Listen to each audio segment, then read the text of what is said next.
بسم الله الرحمن الرحيم. الحمد لله رب العالمين، والصلاة والسلام على أشرف الأنبياء والمرسلين، نبينا وحبيبنا محمد صلى الله عليه وسلم وعلى آله وصحبه أجمعين. أما بعد. Ndugu yangu mtazamaji wa Africa TV, assalamu alaikum wa rahmatullahi wa barakatuh. Karibu ndugu yangu mtazamaji wa Africa TV katika mfululizo wa kipindi chetu, vipindi vyetu vya fiqh al-hajj, tukiwa bado tunaelezea sheria na mambo mbalimbali yanayohusiana na ibada ya hija. Lengo ni kujiandaa kutekeleza ibada ya hija katika hali ambayo inatakiwa, ambayo itatufikisha kwenye lengo la ibada yenyewe. Katika kipindi chetu cha leo tutaendelea na kipengele cha yale mambo ambayo ni yanatakiwa kufanyika mtu anapofika miqati. Tulishia kwenye kipengele ambacho mtu anatakiwa kuoga. Mtu anatakiwa kuoga kwa ajili ya ihram na kujisafisha, lakini pia kuswali swala ya faradh ya wakati ule ambao atakuwa yuko pale. Kama wakati aliofika kwenye mikati sio wakati wa swala ya faradh, basi atatakiwa kuswali swala ya sunna yoyote ambayo ina sababu kwa wakati ule. Kwa mfano, anaweza kama kuna msikiti akaswali tahiyatul masjid, kama hakuna labda amechukua udhu ataswali raka 2 baada ya udhu, kama ni wakati wa dhuha ataswali dhuha. Baada ya swala atie ihram. Muhimu ni kwamba ihramu ije baada ya swala, iwe ya faradh ama iwe ya sunna. Lakini ile swala la kuoga na kujisafisha kwa ajili ya ihram, lile litafanyika na watu wote wanaokusudia kwenda kuhiji, hata wale kina mama ambao wako kwenye ada zao za mwezi. Hata wale watafanya mambo yote yale ambayo yanatakiwa kufanyika kwa ajili ya ihram kwa maana ya usafi. Lakini kina mama ambao katika ada zao au katika nifasi, hawa hawatoswali, hawatoleta nia yao baada ya swala yoyote. Hawa baada ya kujisafisha kukaa sawa, basi watatia nia zao na kuendelea na safari. Na vitu vya kutanabahisha ni kwamba ni vile tunavyosema kila siku kwamba nia ni moyoni. Lakini kwenye hija kama ilivyo kwenye swala, baada ya nia kuna takbiratul ihram. Katika ibada ya hija na umra, baada ya nia kuna talbia. Na talbia ile inapokuja, unapoletwa mara ya kwanza, ile ya kwanza kabisa unaileta kwa kuainisha ibada unayoifanya, lakini wakati huo tayari ushatia nia. Baadhi ya watu walifikiri kwamba hii talbia ndio nia, mpaka wengine wakafikia kusema kwamba mbona kwenye hija tunanuia kwa sauti. Pale mtu anaposema labbaik allahumma hajjan au labbaik allahumma hajjan wa umra au labbaik allahumma umra, watu wanahisi kwamba hii mbona watu unatia nia kwa kusema. Hii ni talbia ndugu zangu. Unatia nia moyoni, baadaye unaleta talbia. Talbia hii ni sawa na takbiratul ihram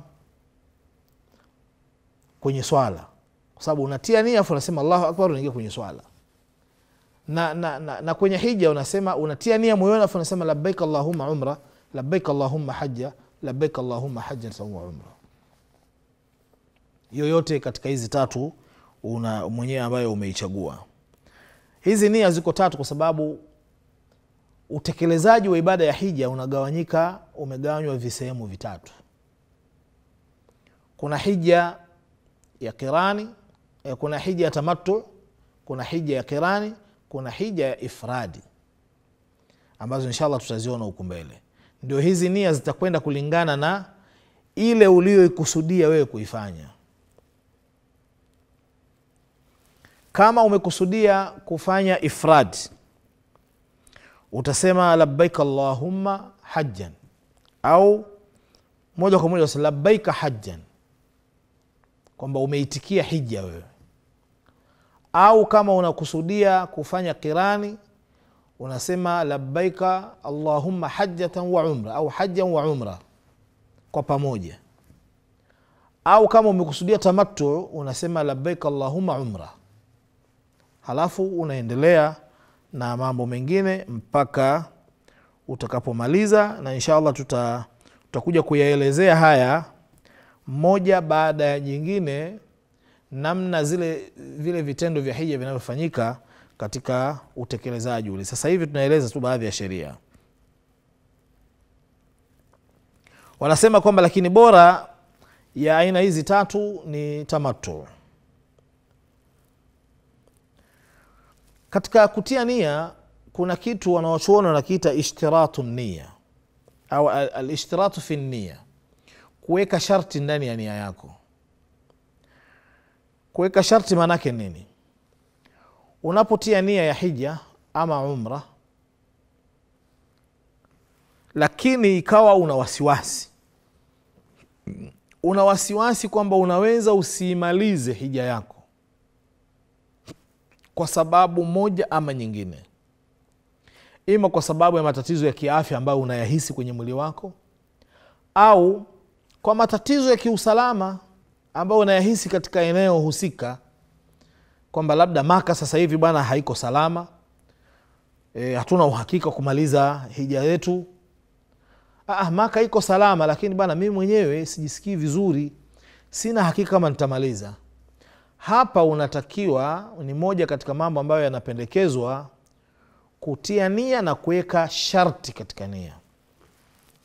Sharti yenyewe ni kufanyaje? Unapotia ile nia, halafu katika nia yako unaambatanisha na kitu kwamba nikizuiliwa na kitu chochote kile, nikizuiliwa na udhuru wowote ule kukamilisha ibada yangu, basi mahali pangu pa kutoka kwenye ihramu hiyo ni hapo hapo nilipozuiliwa. Inasema kwamba fa in habasani habis famahilli haithu habastani, nitakapozuiliwa na kitu chochote kile, basi sehemu yangu ya kutoka kwenye ihramu ni hapo hapo nitakapozuiliwa. Hii ni sharti unaiweka. Sharti hii faida yake ni nini? Faida yake ni kwamba wewe utakapozuiliwa na kitu chochote kile kikakufanya usikamilishe ibada yako, maana yake wewe utakuwa moja kwa moja umetoka kwenye ihramu yako bila adhabu yoyote. Kwa sababu itakapotokea mtu amezuiliwa na ugonjwa au kitu kingine, hakuweza kukamilisha ibada yake, basi mtu huyo itabidi achinje mnyama ili atoke katika ihramu yake, alafu ndio aweze kurudi kwake, kama hakuweka hilo sharti. Lakini kama ameliweka hilo sharti, ikatokea kitu kikamzuia kukamilisha ibada yake, basi moja kwa moja atakuwa ameshatoka kwenye ihramu yake bila habari ya kuchinja mnyama wala nini. Hii ndio faida ya sharti katika nia.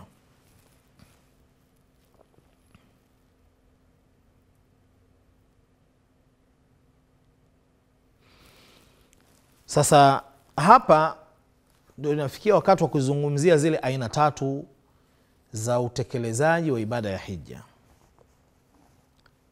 Ndugu zangu, ibada ya hija katika utekelezaji wake kuna aina tatu au kuna mifumo mitatu ya utekelezaji wa ibada ya hija. Kuna mfumo unajulikana kwa jina la at-tamattu.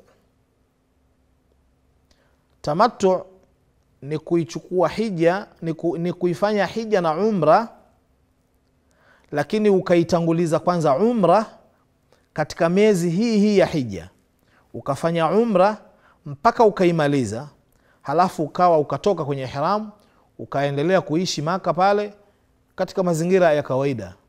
Halafu inapofika siku ya 8 ya Dhulhijja, ukatia nia ya kufanya hija, wewe unaitwa umefanya tamattu katika hija.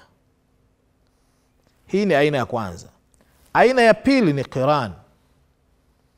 Qiran ni kuziunganisha hija na umra, ukaziweka pamoja zote, ukazifanya kwa wakati mmoja, vitendo vyake vinakuwa ni vya aina moja, lakini umechanganya hija na umra kwa pamoja. Ifrad ni kufanya hija peke yake, hakuna kutanguliza umra wala hakuna kuzichanganya hija na umra, ukaja ukafanya hija tu. Kwa mfano wewe mwenyewe labda kila mwezi wa Ramadhani unaenda Maka, unafanya umra na nini, unarudi.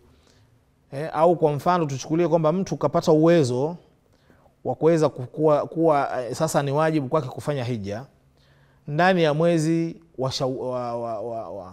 wa Muharram mathalan, wakati wa hija umekwisha, lakini akasema maadamu ushapata uwezo acha nikafanya umra. Akaenda akafanya umra, akarudi, akakaa baada ya miezi 2-3 akaenda akafanya umra, akaenda akafanya nini, akafanya umra nyingi kabla ya kuja kufika hija. Imefika wakati wa hija akaona mimi sina sababu ya kufanya tena umra nilizofanya zinatosha. Japokuwa ibada unaweza ukaifanya wakati wote unapopata nafasi. Yeye akaona kwamba mimi sasa hivi nitafanya hija peke yake. Huyu au mfumo huu wa kufanya hija peke yake ndio unaitwa ifrad katika sheria. Kwa hiyo kuna tamattu, qiran na ifrad. Tamattu ni kufanya umra kwanza katika miezi ya hija alafu kaunganisha na hija baadaye. Qiran ni kufanya hija na umra kwa pamoja, zote kwa pamoja. Kwa maana ukiingia kwenye ihramu hutoki tena mpaka siku ya Idi ile. Au ukafanya ifrad na ukafanya hija peke yake, nayo pia ukiingia kwenye ihram ni moja kwa moja mpaka siku ya Idi ile, ndio unaweza ukatoka kwenye ihramu yako.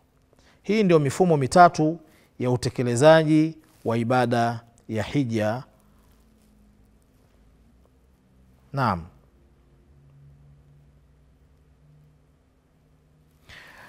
Anasema kwamba mtu mwenye kufanya hija anapewa khiari ya kuchagua moja ya mifumo hii mitatu, lakini bora ya mifumo hii mitatu ni kufanya tamattu. Ile unaanza umra katika miezi ya hija, sio umra unaofanya Ramadhani. Umra unaifanya ndani ya miezi ya hija. Ama umra unaifanya mfungo mosi au mfungo pili au mfungo tatu mwanzoni. Yote hii ndio tuko ndani ya miezi ya hija. Ukaifanya umra kwanza, alafu ukatoka kwenye ihramu yako, ukakaa mpaka siku ya 8 ambayo ndio mambo mengine ya hija yanaanza, ukaingia katika hija. Hii ndio inaitwa tamattu, na huu ndio mfumo bora kuliko mifumo mingine yote, lakini yote inafaa, na mtu Muislamu atachagua ule ambao anahisi kwamba yeye utamfaa kwa wakati huo.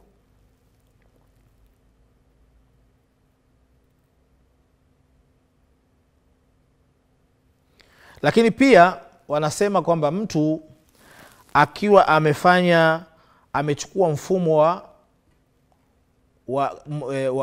wa qiran au akachagua mfumo wa ifrad, ni vizuri kwake atakapoingia atakapofanya Swafa na Marwa, zile atakapotembea baina ya Swafa na Marwa katika umra yake, kama katika hija yake, ni bora akaichanganya na umra ile, akaijalia kuwa umra, akaenda akanyoa au akapunguza nywele zake, akatoka kwenye ihram. Yani umefanya qiran, lakini ulipofika katika utekelezaji ukachanganya, ukaleta umra, ukaenda ukabadilisha, ukafanya tamattu. Ni bora kufanya hivyo.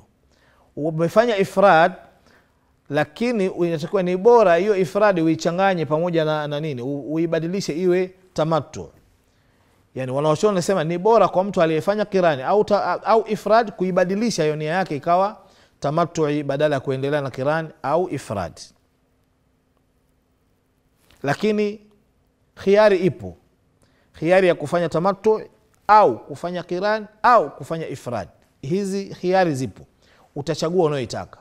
Lakini wanawachuoni hapa wanazungumzia bora ni kufanya tamattu,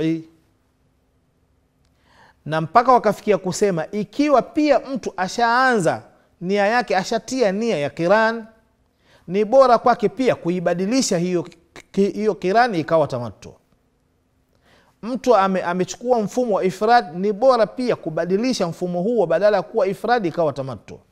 Ikiwa wanasema ikiwa mtu huyo hakubeba mnyama, Yani, na mahujaji siku hizi hawabebi wanyama wanakuwepo Maka tu. Zamani wenzetu wakiondoka wanaondoka na wanyama wao. Lakini kama hukubeba mnyama ni bora ukafanya tamattu.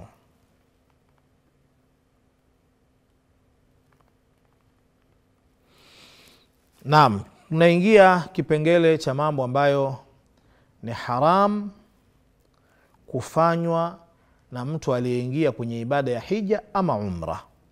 Mahdhuratul ihram, mambo ambayo ni haramu kwa sababu ya ihram. Yani ile ukishatia nia ya hija au umra, kuna mambo ambayo yalikuwa ni halali kwako lakini yatakuwa haramu. Kama vile unavyoswali, unapoleta tu takbiratul ihram, kuna mambo yalikuwa kwako ni halali, kwa sababu tu ya takbiratul ihram ile tayari itakuwa mambo hayo kwako ni haramu. Saum, kuna mambo kwako ni halali, lakini utakapotia tu nia ile ya kufunga, kuna mambo kwako yatakuwa ni haramu badala ya kuwa hapo nyuma yalikuwa ni halali. Sasa mambo ambayo ni haramu kwa mtu aliyetia nia au aliyeingia kwenye ihram ya hija au umra. La kwanza kabisa ambayo haya tunayataja wanashirikiana wanawake na wanaume. Mambo haya ni haramu kwa wanawake na wanaume. Kwanza kabisa kuondosha nywele za kichwa kwa kuzinyoa au vinginevyo, au nywele za kichwa au nywele za maeneo mengine yote. Ukizungumzia swala la ndevu, hukumu inakuja nyingine. Tunaposema nywele nyingine za maeneo mengine, hatukusudii ndevu, tunakusudia nywele za kwenye makwapa na nywele za sehemu za siri. Hizi ndio nywele ambazo zimefundishwa kwamba zinaruhusiwa kuondolewa. Katika mambo ambayo ni haramu kufanyika, kukata kucha kwenye miguu na mikono. Jambo la tatu, kutumia manukato baada ya ihram katika mwili na nguo, au chakula au kinywaji. Yani pia kwenye chakula usije ukaweka manukato, wala usije ukaweka kwenye kinywaji ukaweka manukato. Kuvaa soksi za mikono. Jambo la 4 hilo. Jambo la 5, kufanya mambo ya matamanio na mkeo au na mumeo. Mkaanza kupigana mabusu, ukawa mnagusana yale ya kimatamanio. Sio kugusana kupeana mikono. Wewe na mke wako mnaweza mkasalimiana, mkapeana mikono, mkashikana mikono kwa maana ya kutembea, lakini vile vitu vya kimatamanio visifanyike, ni haramu. Vitu ambavyo vinapelekea kwenye tendo la ndoa. Na mtu anapofanya mambo haya yaliyotajwa hapo juu, atakuwa anatakiwa kutoa kafara, na kafara lenyewe atachagua ima afunge siku 3 au alishe maskini 6, au achinje mnyama. Ima afunge siku 3 au alishe maskini 6 au achinje mnyama, na mnyama huyo akichinjwa anagawiwa kwa maskini wa Maka au pale alipofanya jambo hilo la haramu. Naam, katika mambo ambayo ni haram ni kukutana kimwili, kufanya jimai. Mmekutana, mmefanya tendo la ndoa mume na mke. Nayo vile vile ni katika mambo ambayo haram, tena hili ni kubwa sana, kwa sababu hili adhabu yake ni tofauti na hiyo hapo juu. Na ndio maana shekhe hapa ameanza kutaja adhabu yale tuliyataja 5 kule kabla hajataja hili la 6, kwa sababu hili la 6 lina habari zake mbali. Ikitokea mtu amekwenda hija na mkewe roho zikawashinda, wakafanya tendo la ndoa wakati tayari wameshaingia kwenye ihram hawa watu, na tendo hili lilifanyika kabla ya tahalluli ya kwanza, kabla ya kutoka kwenye ihramu, ule utokaji wa kwanza, kwa sababu ihramu ya hija ina utokaji wa aina 2. kwamba wewe umetia nia ya hija, utakuwa unahesabiwa uko ndani ya nia, ndio tunasema uko ndani ya ihram. Hautotoka kwenye ihramu hii mpaka uje ufanye mambo kadhaa siku ile ya Idi. Ukija siku ya Idi ukapiga kikuta kile, ukanyoa, ukachinja, wewe utakuwa hapa umetoka kwenye ihramu awamu ya kwanza. Umetoka kwenye ihramu awamu ya kwanza. Awamu ya pili ni utakapokwenda Maka ukafanya tawafu, ukafanya sa'i, pale utakuwa umetoka sasa kwenye ihramu kwa awamu ya pili, ambayo ndio sasa umetoka moja kwa moja. Sasa tendo la ndoa hili likafanyika kabla ya utokaji kabla ya kutoka kwenye ihramu, ule utokaji wa awamu ya kwanza. Sikiliza madhara yake. Ya kwanza kabisa ni kuharibika ibada yote ile ambayo imekutwa na jambo hilo, kwamba ibada ya hija kwa mume huyo na mke huyo zitakuwa zimeharibika. Jambo la kwanza. Jambo la pili, wanalazimishwa kuendelea kumalizia, yani vile vitendo vilivyobaki wanatakiwa kuviendeleza. Wasiwe tena kwa sababu washaharibu basi wanakaa tu. Kama hawajapiga mawe waende wakapige mawe, waende wakatufu, waende wakafanya hivi, vitu vyote watabidi wafanye, lakini bado tu ibada yao itakuwa haina maana kwa Mwenyezi Mungu sababu imeharibika. Jambo la tatu, wajibu wa kuja kuilipa ibada hiyo mwaka ufuatao. Wana wajibu, wana ulazima wa kisheria kuja kuilipa ibada hiyo miaka ijayo au mwaka ujao. Halafu jambo la nne, anatakiwa kulipa fidia, kutoa fidia, ile adhabu ile anotakiwa nyingine ya ziada, achinje ngamia mmoja. Atamchinja ngamia huyo, kawagawanyie maskini wa Maka au ile sehemu lilipotokea jambo hilo la ndoa, hilo tendo la ndoa. Sasa ukiangalia mambo haya ni mazito sana, kwa sababu hapa manake ibada inavunjika moja kwa moja. Lakini sio kuvunjika tu, bado kuna adhabu inabidi uendelee nayo mpaka mwisho. Na sio kuendelea nayo tu, bali unatakiwa kuja kuilipa mwakani. Bado hujamaliza, unatakiwa kuchinja ngamia. Sasa niambie ngamia bei gani sasa hivi? Kwa hiyo unapokuja na mke wako hija, unapoenda na mke wako hija, kuwa makini sana ndugu yangu.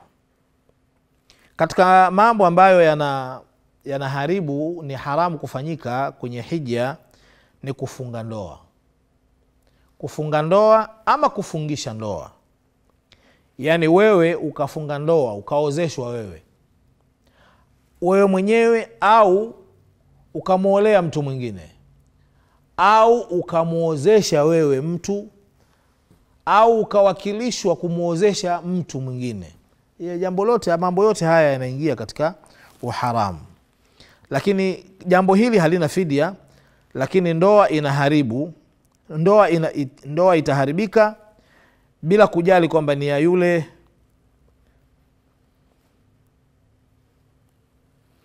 ambaye alikuwa kwenye ihramu ni mume ama ni mke, wote itakuwa ndoa hiyo itakuwa imeharibika, wala haizingatiwi.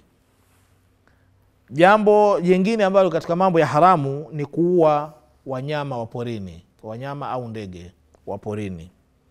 Ni haramu, na mtu akifanya hivyo atapata adhabu ya kuchinja mnyama mfano wake wa yule aliyomuua. Unabidi uchinje mnyama ambaye anafanana na yule aliyomuua katika wanyama tuliokuwa nao, wale wanyama wanaofugwa. Na haya ndio mambo manane ambayo ni haramu kufanywa na mtu ambaye yuko katika ihram. Na kuna mambo mengine ambayo hayo yanahusika na wanaume tu. Haya ni mambo ambayo wanashirikiana. Sasa kuna mambo mengine ambayo ni haramu kufanyika kwa mtu aliye kwenye ihram, lakini mwanamume tu, mwanamke haingii.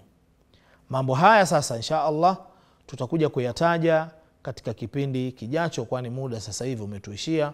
Tumuombe Allah subhanahu wa ta'ala atupe taufiki katika haya ambayo tunayazungumza tupe taufiki ya kuyafanyia kazi, atusamehe pale tunapokosea, na aturuzuku hija. Wale ambao hawajahiji Mwenyezi Mungu awaruzuku hija, na wale ambao pia wamehiji Mwenyezi Mungu aendelee kuwapa uwezo wa kuweza kuitekeleza ibada hii ya hija, ili wakipenda waweze kuitekeleza, waweze kujiweka sehemu nzuri zaidi. Mpaka hapa tumuombe Allah Subhanahu wa Ta'ala tukutanishe katika kipindi kingine. Hadha, wassalamu alaikum wa rahmatullahi wa barakatuh.